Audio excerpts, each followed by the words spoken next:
U.S. Olympic Snowboard Halfpipe qualifiers heat up as the selection is getting ever so close. Welcome to Access Media Snowboard. Brad J with you.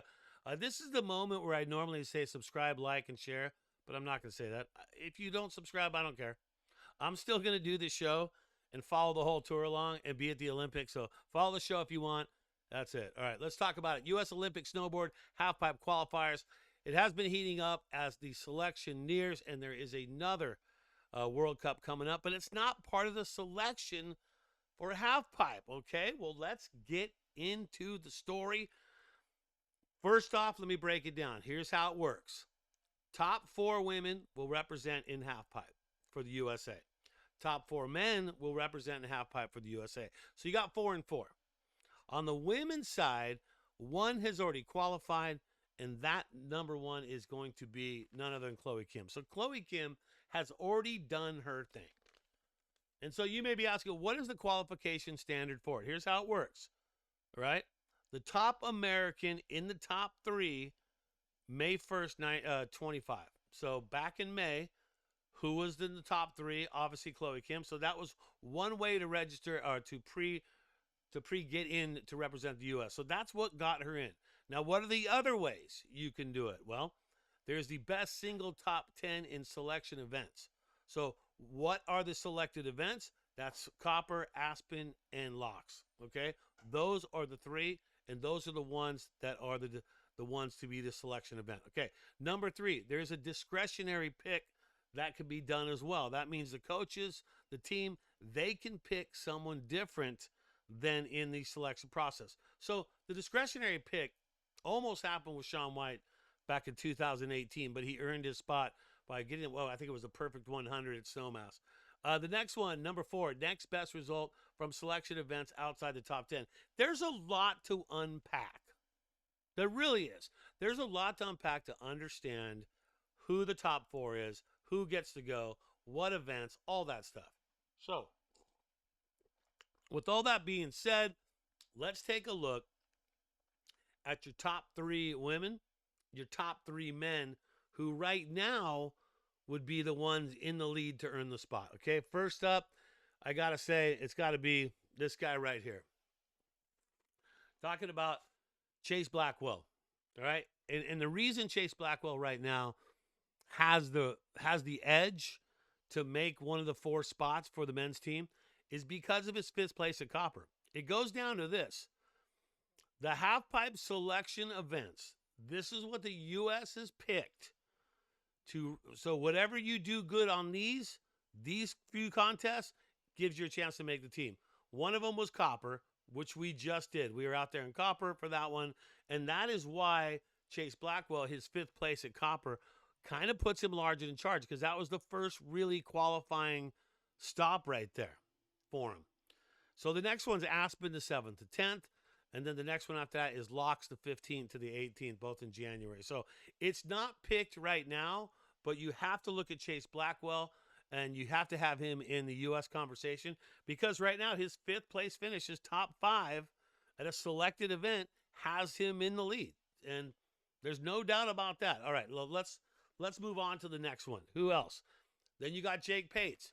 Why is Jake Pates in the mix right now? Well, Jake Pates, Copper, he finished 6th. So Jake Pates, by finishing 6th place at Copper, puts him kind of in the driver's seat just a little bit, just like Chase Blackwell, to make the team. So he's looking good, and Blackwell's looking good. But there's another guy who's also looking good to try and make that top 3, and that's Ryan Walkendorfer.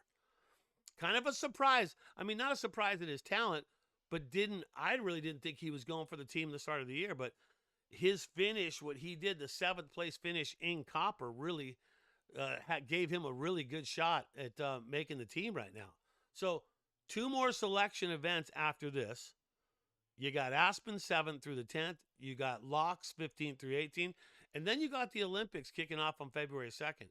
So right now, there's the 4 spots for the men are still undecided.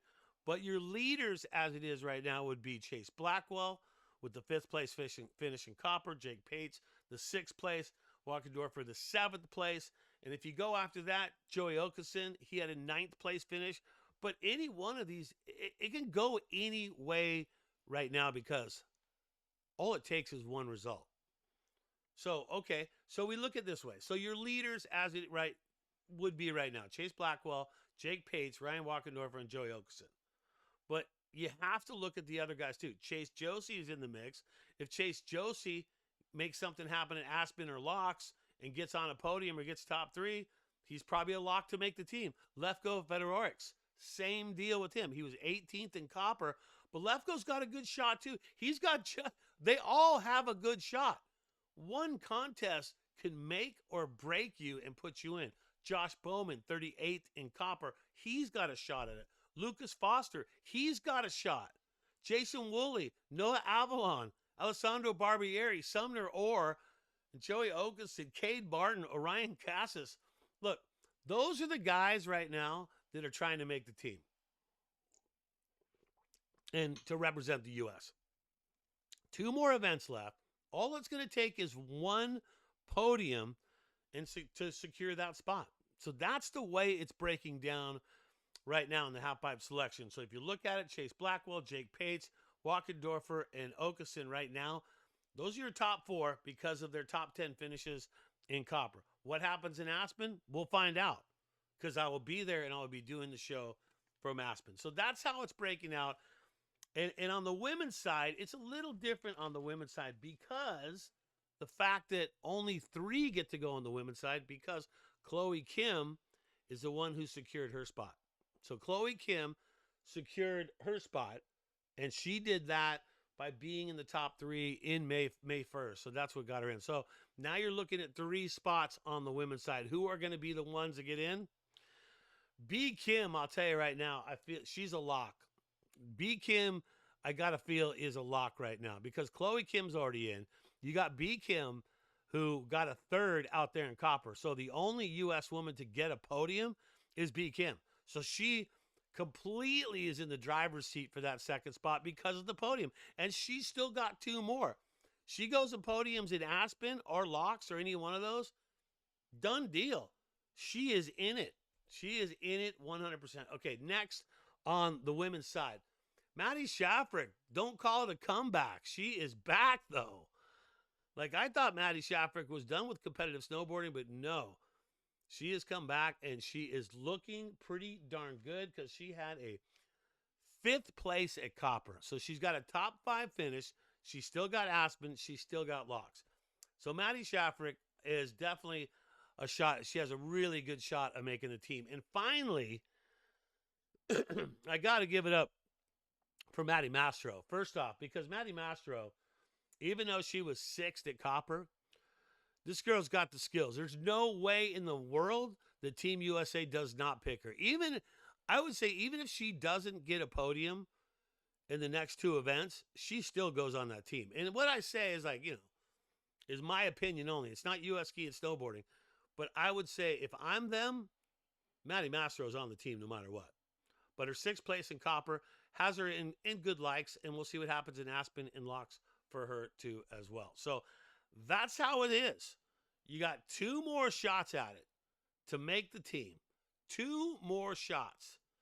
And I'll be announcing the team on stage in Aspen. I think that's on January 10th or 11th. Now, not all the spots will be qualified by then because they'll still be counting on Locks for a result. But if you look at it, we're going to be naming a lot of team members, not only in snowboarding and free skiing too as well. So looking forward to that final event and looking forward to more of this. All right, Access Media Snowboard. This is what it's all about. Brad J with you.